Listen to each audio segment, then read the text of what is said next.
আসসালামু আলাইকুম বন্ধুরা, কি অবস্থা? সবাই কেমন আছেন? আশা করি আপনারা সবাই ভালো আছেন। কারণ আজকে আমি দেখাবো যে কিভাবে আপনি মালয়েশিয়ার ভিসা চেক করবেন, তাও আবার আপনার হাতে থাকা স্মার্টফোনটি দিয়ে। কথা না বাড়িয়ে আমরা সরাসরি চলে যাবো এখন ওয়েবসাইটে। আমি সেখানে গিয়ে দেখাবো স্টেপ বাই স্টেপ কিভাবে আপনি মালয়েশিয়ান ভিসা চেক করবেন। তাহলে চলুন শুরু করা যাক ভিডিওটি। যেহেতু মালয়েশিয়ার ভিসার কোনো কপি নেই, সেক্ষেত্রে আমি ভিসাতে দেখাতে পারতেছি না। আমি আপনাদেরকে বলতেছি ঠিক এই নিয়মটা আপনারা অ্যাপ্লাই করবেন, ঠিক আছে? আমরা প্রথমে গুগল ক্রমে চলে যাব, মালয়েশিয়ান ভিসা চেক, অথবা আমি ডিসক্রিপশনে লিঙ্ক দিয়ে দিব, সেই লিঙ্কে আপনারা সরাসরি চলে যাবেন। তারপর আপনার সামনে ঠিক এরকম একটি ওয়েবসাইট চলে আসবে, আপনি এইখানে চলে যাবেন।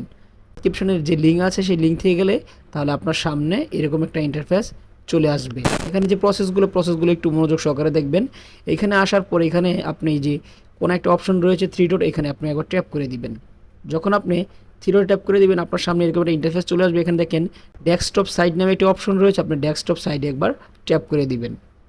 তো যখন আপনি ডেস্কটপ সাইডে ট্যাপ করে দিবেন, আপনার সামনে ঠিক এরকম একটা ইন্টারফেস চলে আসবে। এখান থেকে একটু আপনারা জুম করে নেবেন। এখন প্রসেসটা আপনি একটু দেখে রাখেন। প্রথমে দেখেন পাসপোর্ট নাম্বার, আপনি অবশ্যই আপনার যে পাসপোর্ট নাম্বারটা রয়েছে সেই পাসপোর্ট নাম্বারটা এখানে দিয়ে দিবেন।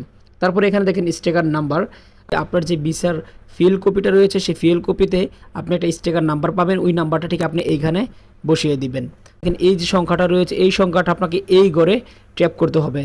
যেমন এখানে দেখেন 22AMV, ঠিক এই জায়গাতে ট্যাপ করে দিয়ে দেবেন। এইখানে আপনি একটা টিক মার্ক করবেন।